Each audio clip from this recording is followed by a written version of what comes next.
Hey everybody, it's Monday night and Sophia and I are live rocking and rolling. Sophia, hello. Brand new theme song. Brand new. What do you think? New. I freaking love it. It's perfect. I know I gotta thank David Losh for that. I mean, he was rocking and rolling and he did that theme song for us. I know.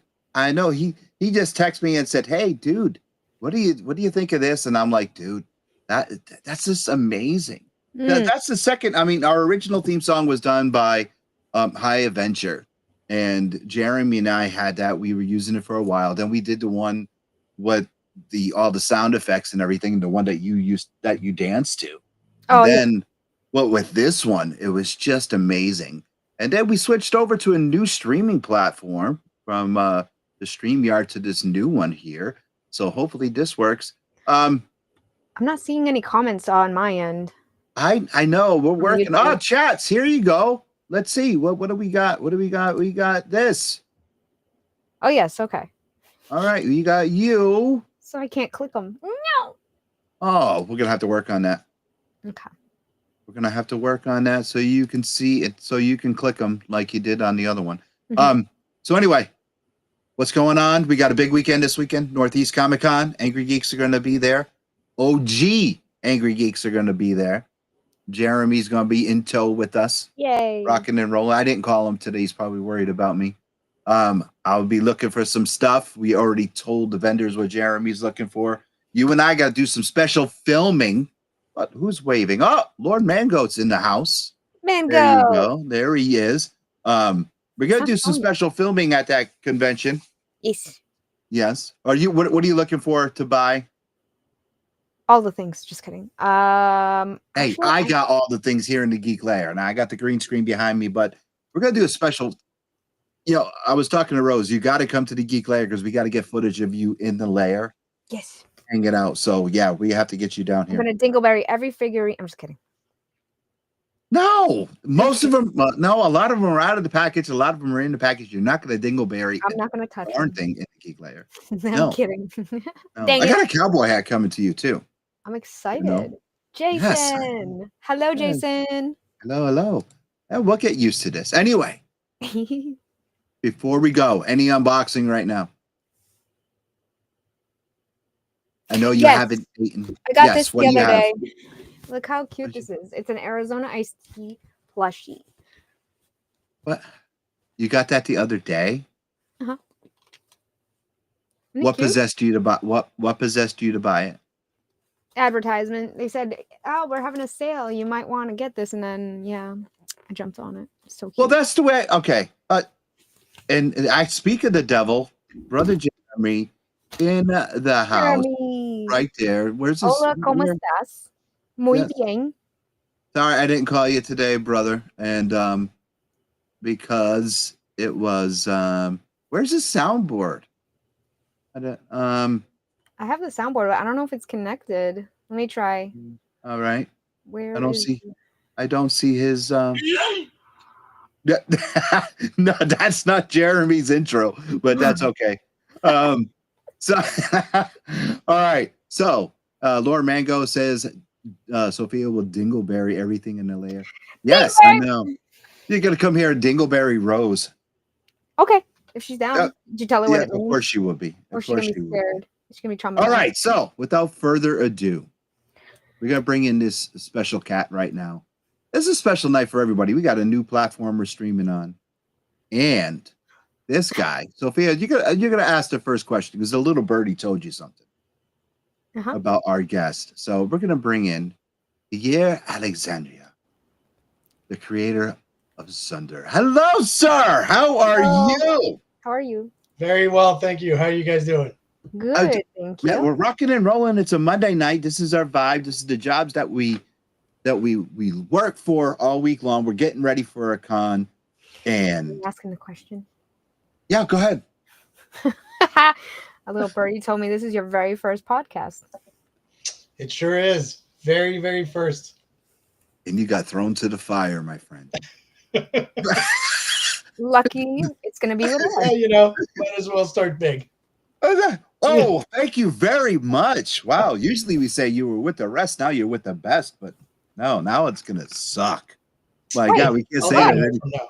Why? Because now he's going to go to other people and think that they're better. Man, that's just bad.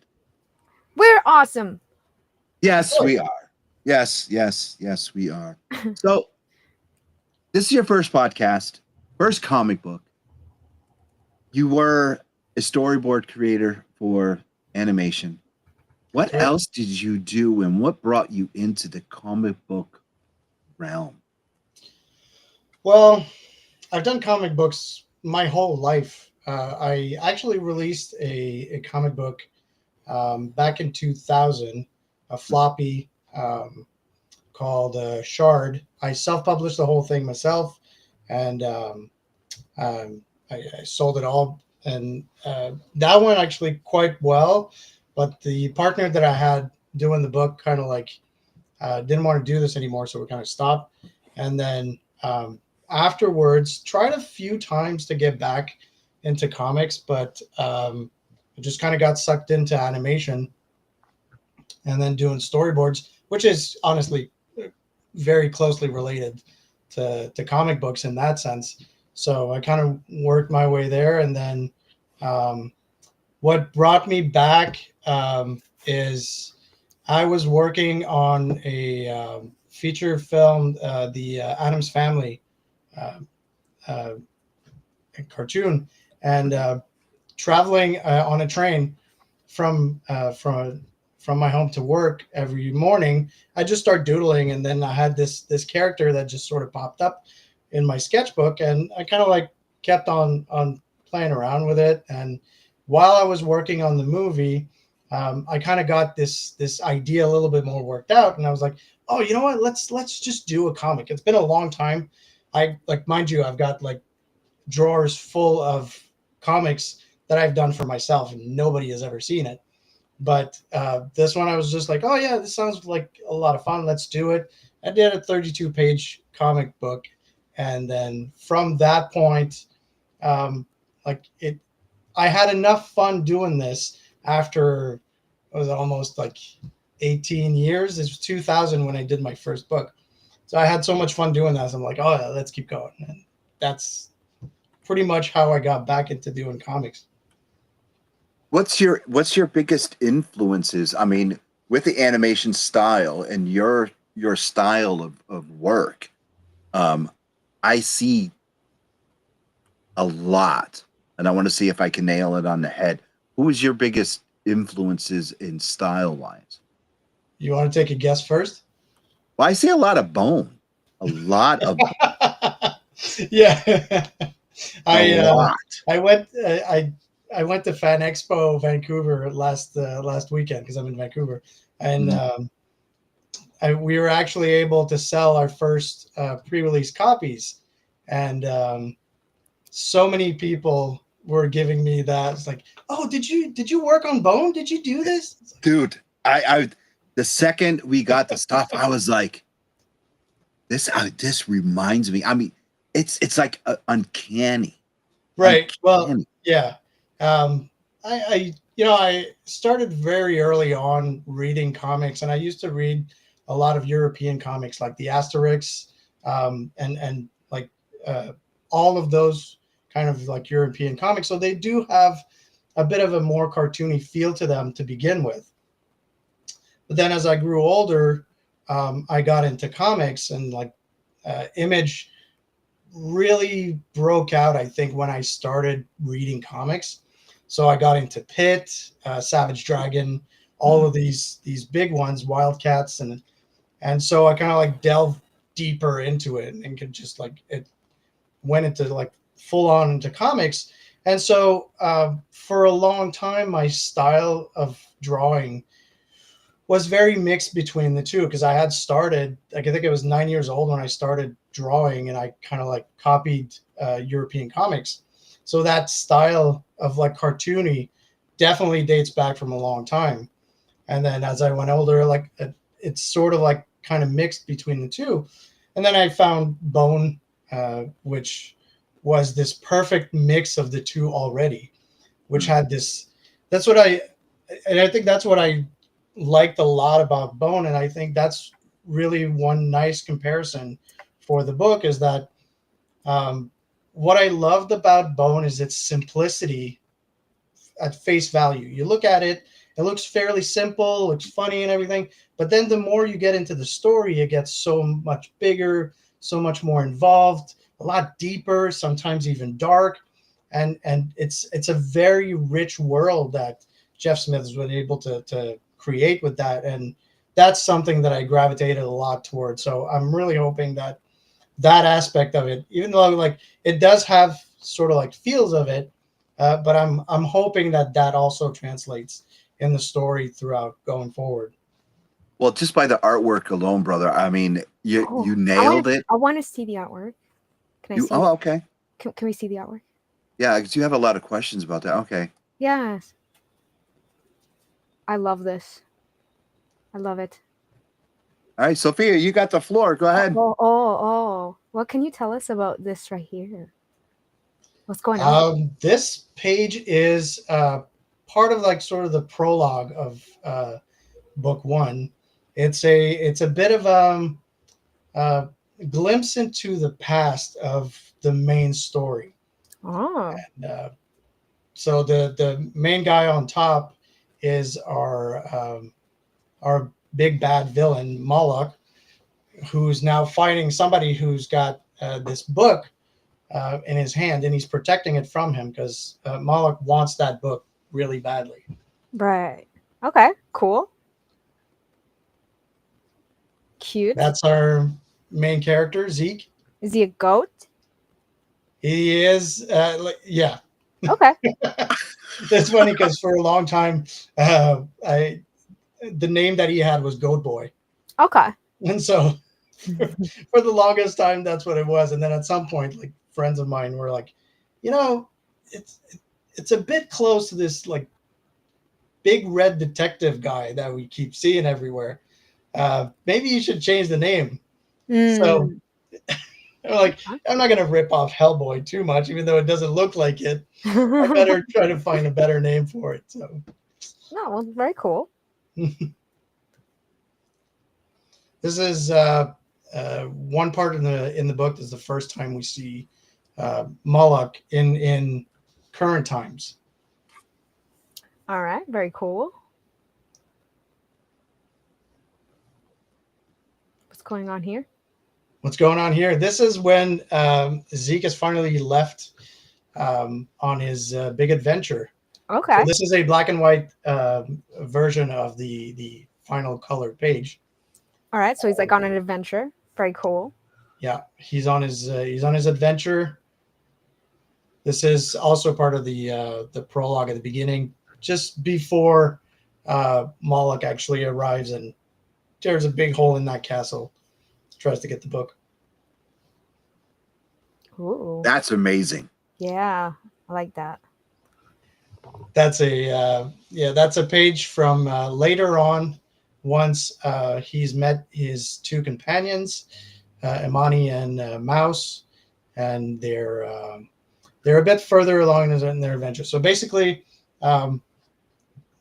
just so that it's a bit easier, the main story of the book is Zeek lives in a monastery. He's been living there his whole life. He's an orphan, and he takes care of the library at the monastery. And then one day, he finds a book that doesn't belong, and somehow it attaches itself to him through magical means, and that's what sends him on an adventure to find the rightful owner of the book.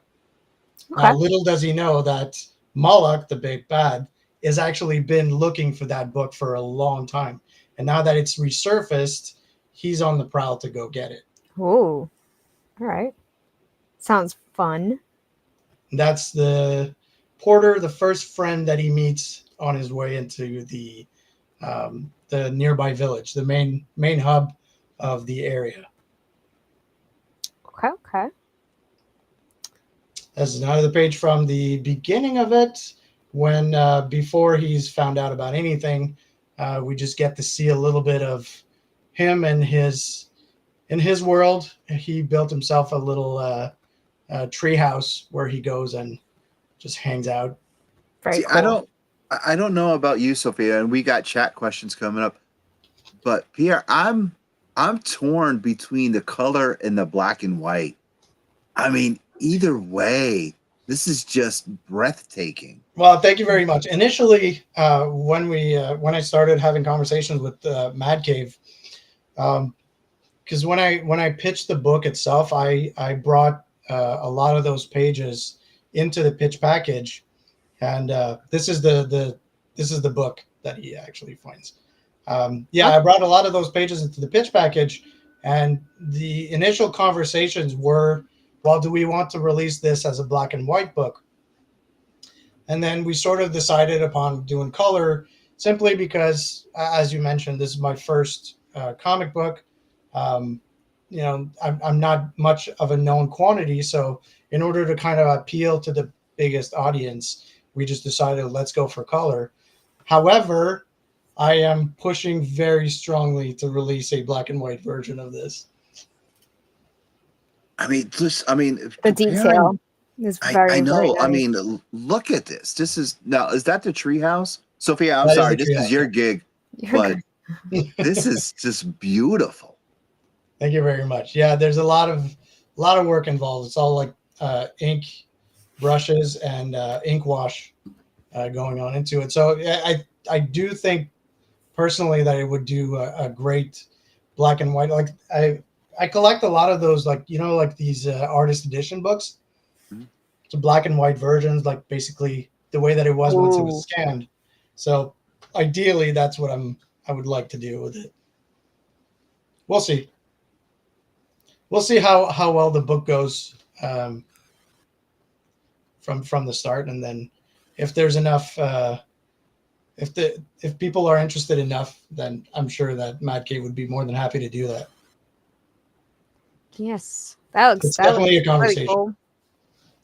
This is a little bit after the page that you showed earlier, where the sorcerer bird guy actually made the book disappear, and that made Moloch a bit mad. So Yeah, he looks angry. yeah. More It's the adventures. beginning of when he just goes on his adventure. Okay, so let's Cool. see. Ben has a comment. Was looking for the book. I was looking for the book, kind of the Thundercats inspiration. Right? Was the looking for the book idea? Oh, okay, I got it. Thundercats was definitely something that I watched when I was a kid. Loved Thundercats. So there's definitely this book is just something that it's everything that I love. It's fantasy, it's adventure, it's got monsters in it because I love monsters. Huge fan of horror and all those big monster movies. So everything that I could put in there to just make myself happy and have fun doing it.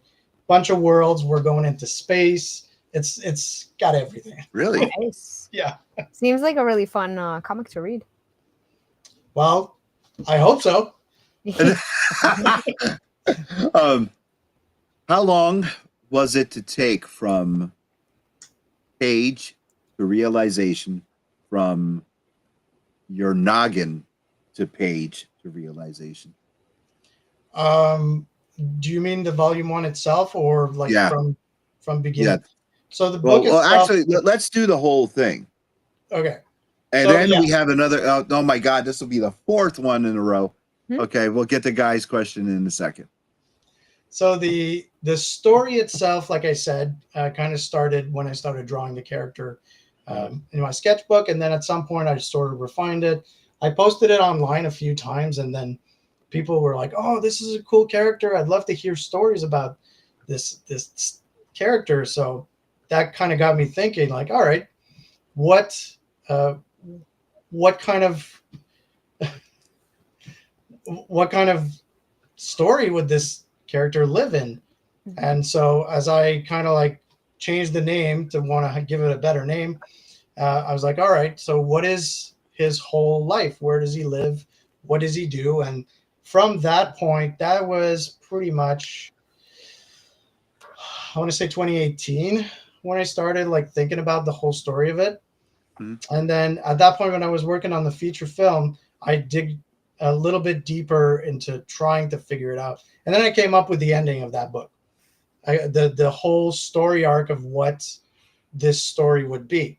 So once I had that, I'm like, okay, that's actually something that I'd be really interested in working on. So fast forward a bunch years, I had actually pitched that 32-page book to Mad Cave Mark Irwin, I think in 2022 at the Emerald City Comic-Con. And he was interested, but at that point they didn't really want to go for it for whatever reason, probably because just it wasn't fully fleshed out enough. And then in 2023, I really put my heels down and I'm like, okay, let's do a proper pitch, do it well, and rewrote the whole thing, packaged it properly, and sent those pages that I had done, which the first time around they weren't ink washed. They were just like black and white. So I ink washed everything and I'm like, this is what I want to do with it. And then from that point, I sent it back to Mad Cave, and Mad Cave was interested in publishing it. And then once we started working on it, so it's 170 pages, volume 1. Wow. And it took about 10 months to do all the pages. Wow. Mind you, the story was done because I've written the story pretty much. Well, I've written the whole story. I know everything, where I'm going, and I know all the beats. As I went into it, it kind of grew a little bit bigger as I was doing it. But yeah, it took about 10 months to do all the pages, and then so we started back in November 2023 and finished October 31st is when it went to print. Nice. So up on the screen total. Man, up on the screen right now is the link to Mad Cave Studios, where you can get pre-order volume 1 paperback. Head on over there right now and get that link. Buy the book. It looks amazing. Thank you very much. It's also available pre-orders on Amazon, Simon & Schuster.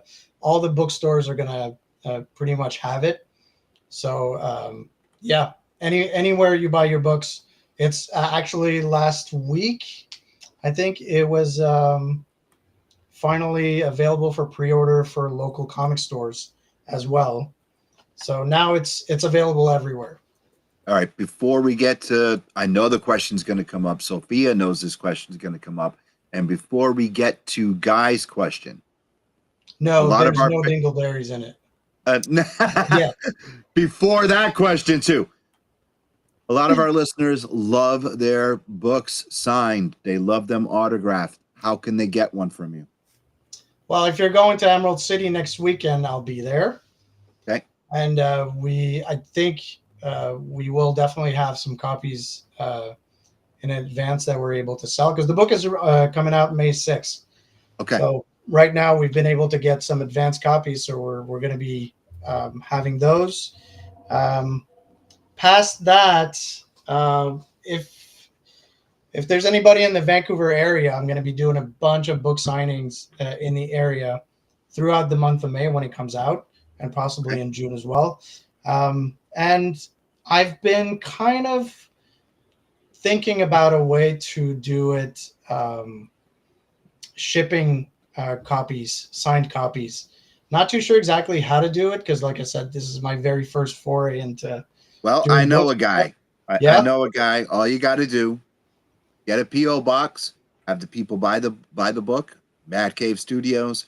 They ship those books to you via the P.O. box, flat, just like Stan Lee did back in the day, and we'll get to that with the question of the week.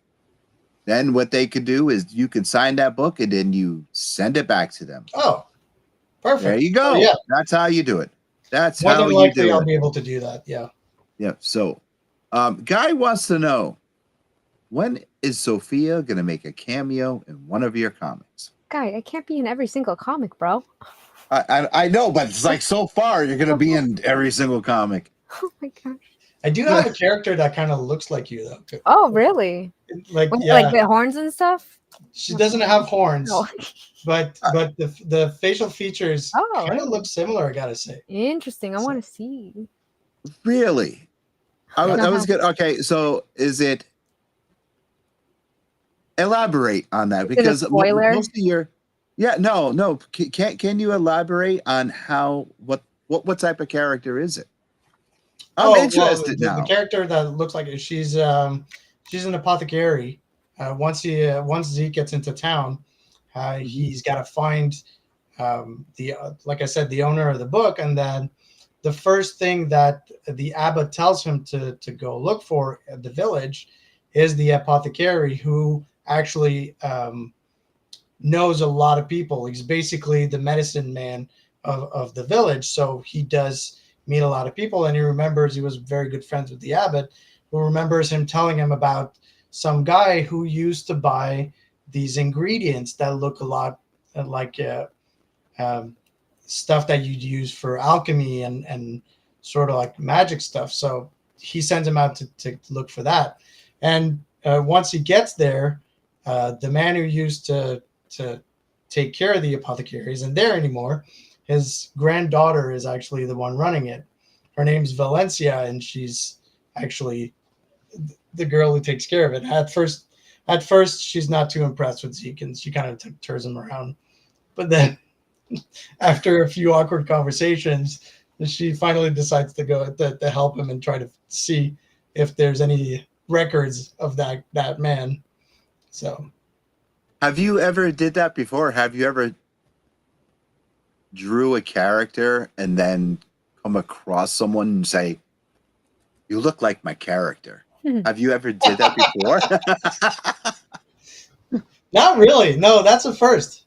But This is a night of first time on the podcast, and now I'm interested in seeing this character for sure. So maybe you can send it over through Melissa. I would love to see. I will. Yeah. Yeah, for sure. I would love to see it.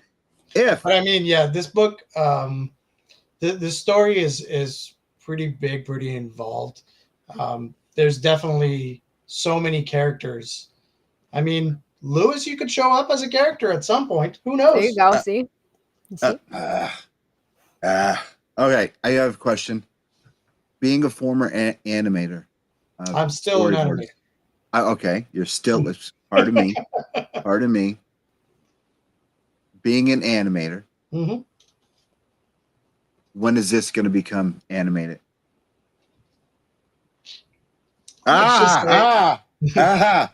Yes. When? Let's just say that I've worked for pretty much every studio in Vancouver. Okay. So I have connections everywhere. So depending on how well it does, like you said, like I am still an animator. So like, it's not like I've made this my day job. Yep. It would be lots of fun, but until that happens. No disrespect meant by that. Huh? No disrespect saying you used to be an animator. No. It's not a disrespectful thing at all. I'd love to just do comics for a living, honestly. Okay. But yeah, until that happens, I don't know if that's ever going to come. But funny enough, a friend of mine who actually works with me on the book helps me out with the story. The first thing that he said when I showed it to him, some pages, he's like, "Oh, I'd love to work on the animated version of that." So that's probably the first thing that most people, a lot of friends that I have in the animation industry, that's the first thing they say is like, "Oh, whenever you turn this into a feature film or like a TV series, I want to work on it." That's okay. I have a question.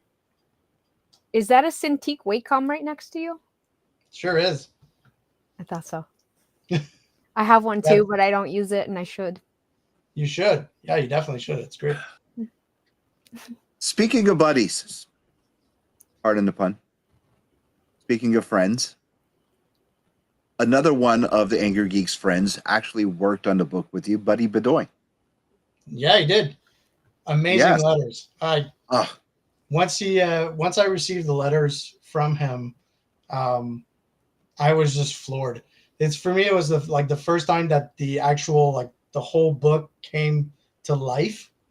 Because I've seen the whole process, doing the whole art and everything, and saw the colors for a while. But then once the actual bubbles and letters came up, I think I saw it in the morning in my emails, and I looked at it, and I think for a good 20 minutes I had a smile on my face.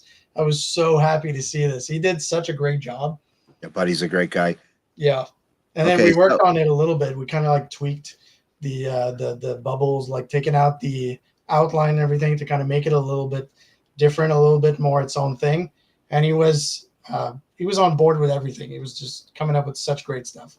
Yeah. All right, let's get back to the animated version of this, which I really, really, really hope it does. Well, thanks. That's good. That's really good to know because, I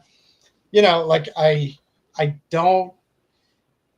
You always have these grand ideas and these you're always really hoping that things go well. And knock on wood, so far everybody that's gotten the book and has been able to see it had amazing reactions to it.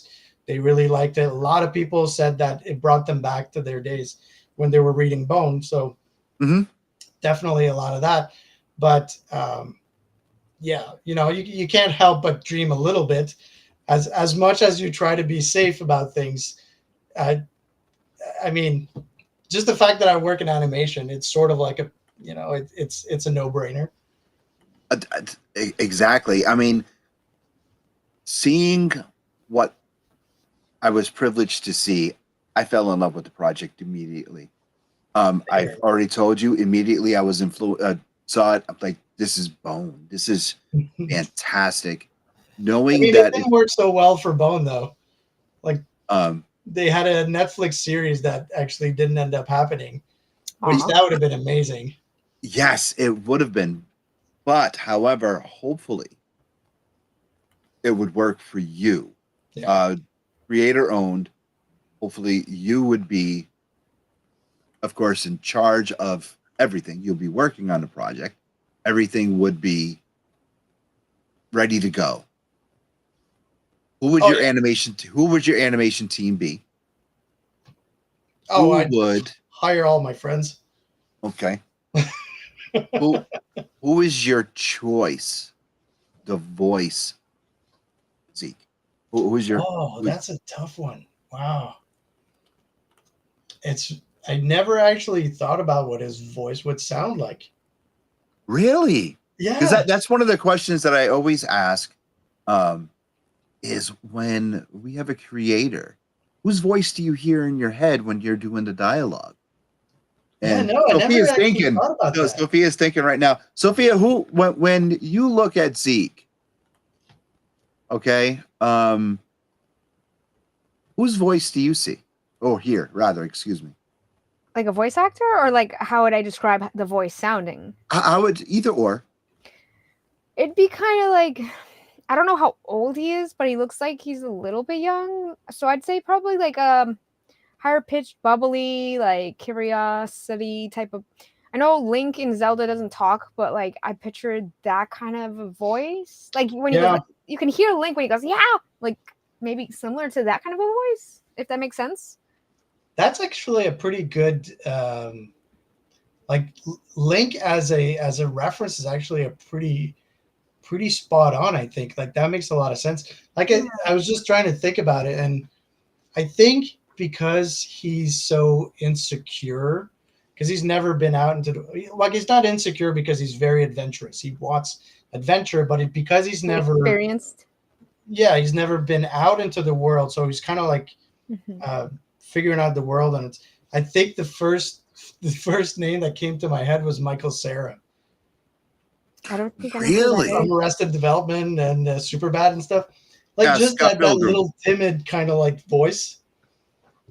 I think he's getting a bit old, so like he would probably need to have a bit of a younger sort of voice, but that's sort of like a little bit timid kind of aspect to it. I could, yeah. No, his voice. I mean, definitely from if he goes back to the Scott Pilgrim days, definitely. Yeah, probably more towards that era. Yeah. Wow. But I mean, I don't know. No. I mean, I'd take Brad Pitt. You know, like if he wants to voice it, who cares? That'll bring butts into seats. Definitely. Okay, so all right, so by saying butts to seats, that would be animated feature film. So there goes my next question. I was going to say animated series or animated feature film. Yeah, it's I love feature films, so like the first would be probably that. However, the length of the story itself probably would lend itself a lot better for TV series. That's what I was thinking. There's a lot of really great TV series that have been done, like the Castlevania series is really great for that kind of stuff. And I mean, it does lend itself a little bit into the anime field as well, which has like these long running series as well. So I think probably for that, a TV series would be better adapted to it, because that's actually the big thing that I've wanted to do with this story, is that when I started doing it, I was like, okay, well, I don't know if it's going to get picked up. I don't know if anybody is going to read it at all or anything. But if I'm going to be doing a book, I want to do it the way I want. And by doing that, I want to do, I want to go as long as I want to. I don't want to just do like these little short thing, truncate the story to just make it fit into like 22 pages or whatever, which is also the reason why the first book is 170 pages, because I started off about 100-ish pages, but then as it went on, the character developed, and it was like, well, no, he actually needs to go through this emotional path, and it needs to have this happening instead. So instead of being like, well, let's just cram it into one page, let's have the character go into 3-4 pages of that. And that's also my animation background. A lot of it, I wanted to have the character have emotions. I wanted to see the emotions. A lot of times you'll see, like in just like comic books, they'll, you'll have the character and then like a long amount of bubbles or like a lot amount of text, and the character doesn't really change his facial emotions at all. I wanted to be able to tell that story with facial emotions. I wanted the character to have, like, if you don't see the bubbles, if you don't read the bubbles, you can still flip through the book and understand the story as is. I even thought at some point just doing it like a fully no dialogue book, but well, you do show that. We're going to go back to some of the pages in 1 second, but Ben says, I really want to say Aaron, but Aaron Dizmuki from Full Metal Alchemist. And Sophia, what is it with your fanboys? Lord Virgo says, who would Sophia voice in the animated version? I've said it before. All right, there you go. So let's go back. Now, I believe it was this one. Look at the facial expressions here. Definitely confusion. Yes, and we have one other page. The facial, I think is this one. No, I can't. Pages. One other page where the facial expressions are just right down here on the bottom. Yeah, he looks scared, and then this dude looks like he's ready to fight. Yeah, you're definitely have the facial expressions there. You're showing them very, dude. You nailed it. This is magic in a bottle. And if no one goes and just pre-orders this book, or brings it to their LLC, goes to their LLC and says, hey, we want this book now, they're absolutely insane. So once again, here is the link. Go to Mad Cave, get it now, because go to Amazon, go wherever you have to. If you're a fan of Bone, I'm going to dare say Dark Crystal, any of those things, pick this book up. Yeah, there's a lot of inspiration. Yes, what I was privileged to see, I fell in love. I can't wait for the book to come out. Thank you very much. Appreciate it. Because this is going to be free. It's definitely to die for. The artwork alone, if you missed the beginning of the show, I told Pierre I knew exactly what the inspiration was just by the artwork alone.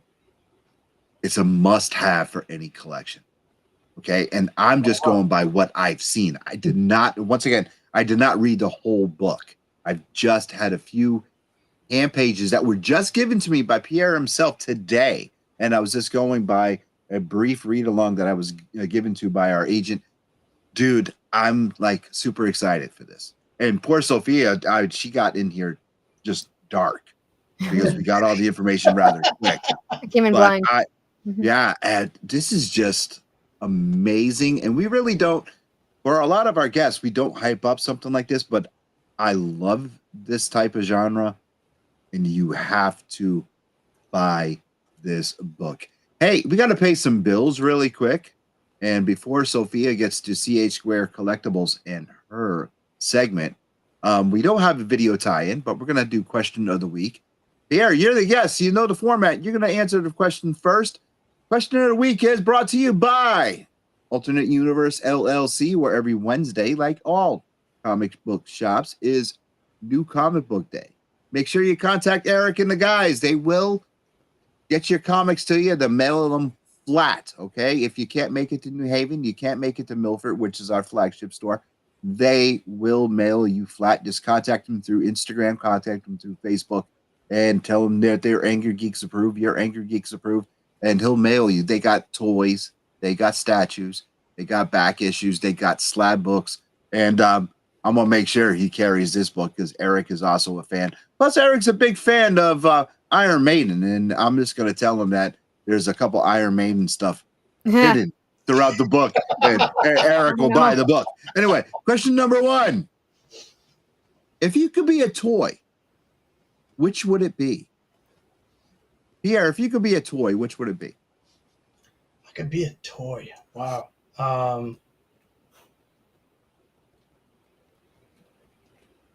Like a kid's toy or any kind of... It doesn't matter. If you could be a toy, which would it be? Sorry.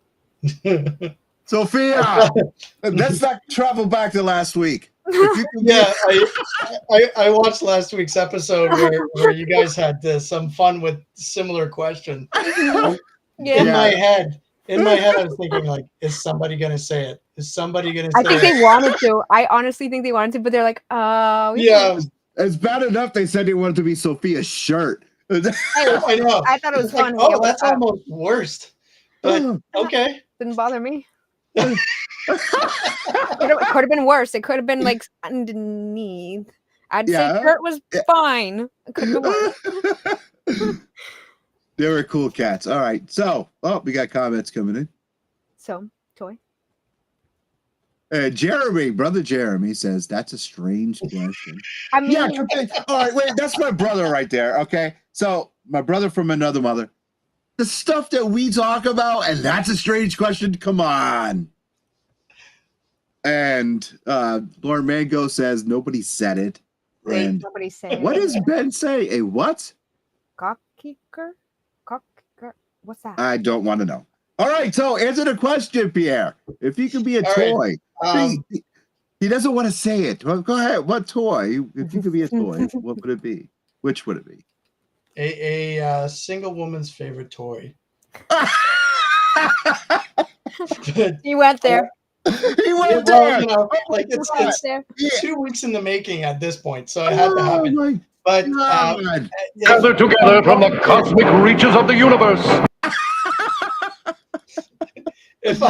if I'm going with something else, I'm gonna say my Lone Ranger figure, but okay. So, Sophia. I would be a trampoline so I can fling people into the air. Oh, that's a good one. Okay. All right. Question number 2. Wow. Question number 2. What is your pet thinking right now? What is your pet thinking right now? Well, I'm gonna bum you guys out because my pet died recently. Oh no, I'm so sorry. I'm sorry. Sorry for your loss. Your trademark is stupidity. Oh, no, thank you. He's probably thinking he'd like to still be here.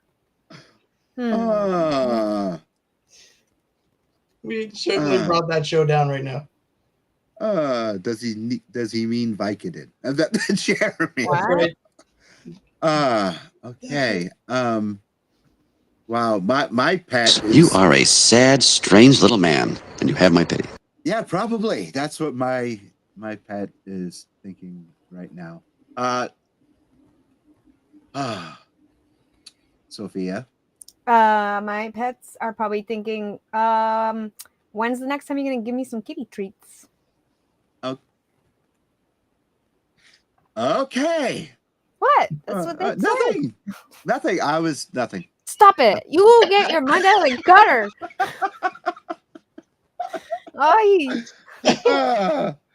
Our next segment, we don't have the audio. I guess gotta add it up. But Sophia's segment is brought to you by CH Square Collectibles, 121 Jewett City. You got and right inside the Slater Hill Mall. Sophia, it is now time for Quiz with Quinzel. Are you ready? I'm ready. All right, guys. I'm gonna ask a question, and you have to answer correctly. Okay. Peter Parker lives in a cruddy apartment on what street in New York City? Oh, Jesus. Oh, Jesus. No, not that street. You got me on this one. I can't remember. Yeah, I mean, out of all the things that I could have retained out of Spider-Man, that was never it. I know. Wow. Sophia, you did good this week. I'm proud of you. Thank you. Is that because I paid you this week? No.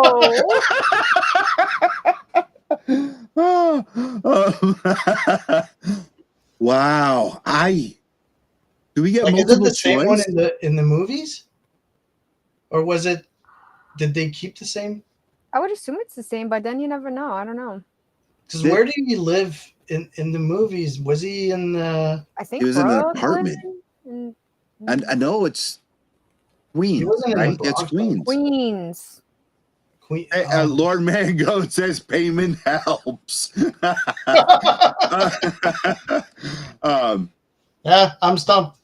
Like, do we have multiple choice? So yeah, that would have helped. I got rid of multiple choice because you said it was too easy. I'm sorry. Yes, I know. 20 Ingram Street, Queens. Is that? What? Maybe it is different on different comics because it's different from me. Okay, what did you get? Christie Street? CHRYSTIE. Christie Street. Wow. I mean, it's very possible it could be like different. I know in comics and movies and Jeremy would know. Jeremy is sitting out tonight. Jeremy, where does Peter Parker live? Jeremy would know right off the bat. Wow. Based on Spider-Man number 157, it was on 7th Avenue. Did you just Google that? No, but you can't tell if it's true or not. So yeah, you have to sound convincing. If you sound convincing, then they'll believe you. He did. The way you just did it was like based off of Spider-Man 157. Yep. You just sound extremely convincing. Everybody will buy it because nobody actually knows. No, Jeremy would come up. Jeremy and I have some weird conversations, and we're always thinking that the CIA is listening to us every day. Every day. Character designs. Each character that you designed for Sunder, and let's talk about the name. Where did the name Sunder come from? And how long did it take you to design each one of the characters, starting with Gus? Zeke. Why did I say Gus? I I don't was know. thinking about Jeremy. I was thinking about Jeremy and his pet that passed away not too long Gus ago. really didn't take long at all. Yeah. It was a quick one for Gus. Okay, so first, Sunder is it's the word used for I think it's to split atoms or something. Oh, I'm not really, I don't remember exactly, but to split asunder, I think it's, and then sunder is kind of like the same thing. It does relate to the bigger storyline. It's like it's a bit crappy, but it's something you'll find out at the very end of it. so I can't say. No spoiler. No spoilers. But it does relate to splitting something in half, and I think it has to do with Adam. Okay. And then as far as designing the characters, well, Zeek, and I do have a portion in the book where we go through the evolution of Goat Boy. He took, oh my God, probably a good 4 years to get to where he is right now. He went through many, many iterations. Some of them were way more goat-like than what he is right now. Mm-hmm. And like it took a while to kind of like settle into it. Imani came pretty quick. I love drawing like big muscly monsters, so that one came pretty quick. Some few design tweaks as I was getting into the doing the book, but that was pretty quick. Mouse as well. And then all the other Moloch was actually he's one that took a little while.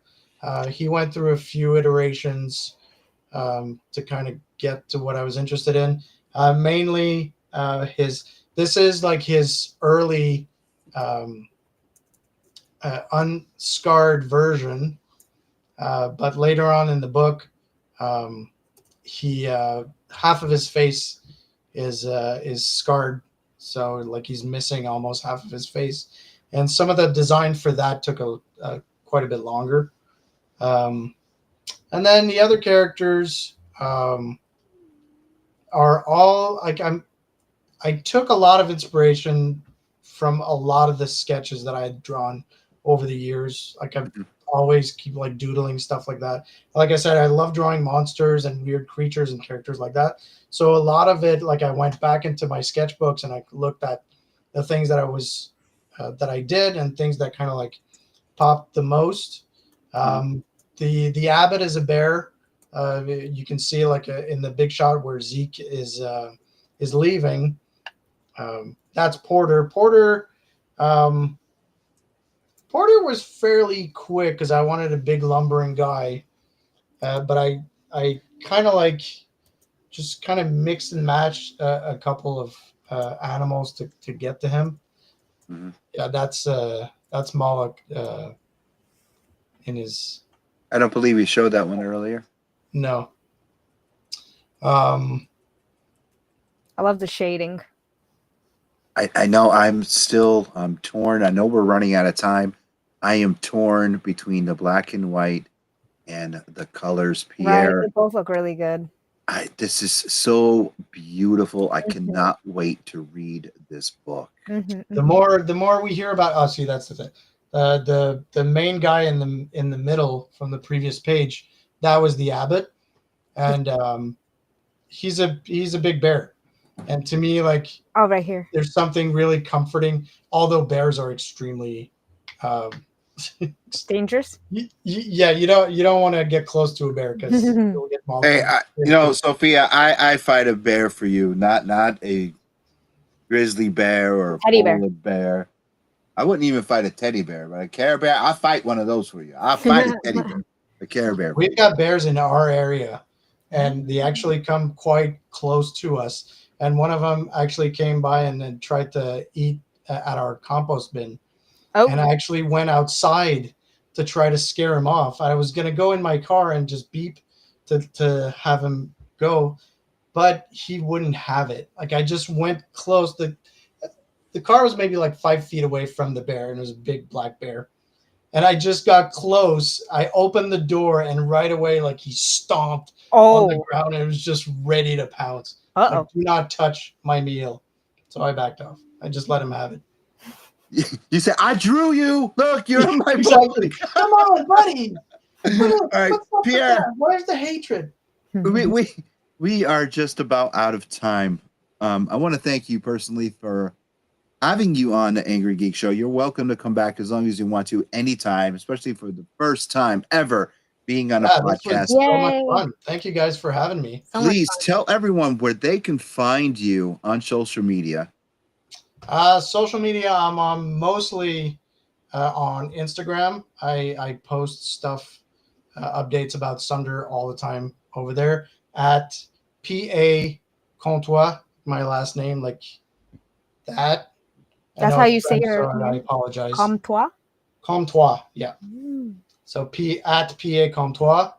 You can definitely find the book on the Mad Cave website. It's available for pre-order, and please do so because I would really love. So what? Mango said he pre-ordered. Oh, we got a pre-order already. Yay! Look at that right Mango. there. See, his name's Mango, so he's like awesome. Thank you so much. I appreciate he that. likes the goat. Look at that. Yeah, no, please pre-order it. I'd love to continue that and quit my day job. Yeah, there you go, right there. Make sure. Yeah, Instagram, Facebook, all the same handle. I'll be at Emerald City next weekend, and hopefully some other conventions during the summer. But I'm not too sure yet. But yeah. But you got to come up here to New England and visit the Angry Geeks and have some fun. Yeah, I'd love to. That'd be awesome. Yeah, come to the many cons up here and bring that book. I'm gonna get the book myself because I'm just in love with just what I saw. Thank you so much. I need to get that. Thank you very much. I need to get that. You guys are great. Thank you. No, don't go anywhere. Still hang out. Sophia, please tell everyone where they can find you, your business, your streaming channel, because you're the gamer chick that everyone wants to play with until you kill them. And then tell everyone where they can find us. Okay, you can find me on all the social media platforms, Twitter, Twitch, Facebook, Instagram. And you can find us on the same, Angry Geeks, and then angrygeeks.com. Yep, and you can find us also on Pod TV. You can find us on your local public access television station. You can find the audio version of this wherever you listen to your favorite podcasts. You can find us this week on the road with Brother Jeremy. We're going to be hanging out on Northeast Comic Con on Saturday. Sophia's going to be there all 3 days. Make sure you get that I've been Dingleberry sticker, right? Yeah. You're going to have the stickers. I got ribbons. Take photos. Yes, if you want photos with Sophia, just come up to us and ask. If you want photos with Sophia and I, just come up and ask. If you want to see Jeremy, just come up and ask and say hi, get pictures with all three of us. Just have some fun. We're going to be there. We're going to be shopping and rocking and rolling and having lots and lots of fun. Make sure you follow Pierre on the social medias, buy his book, and have some fun. We're going to see you guys next week.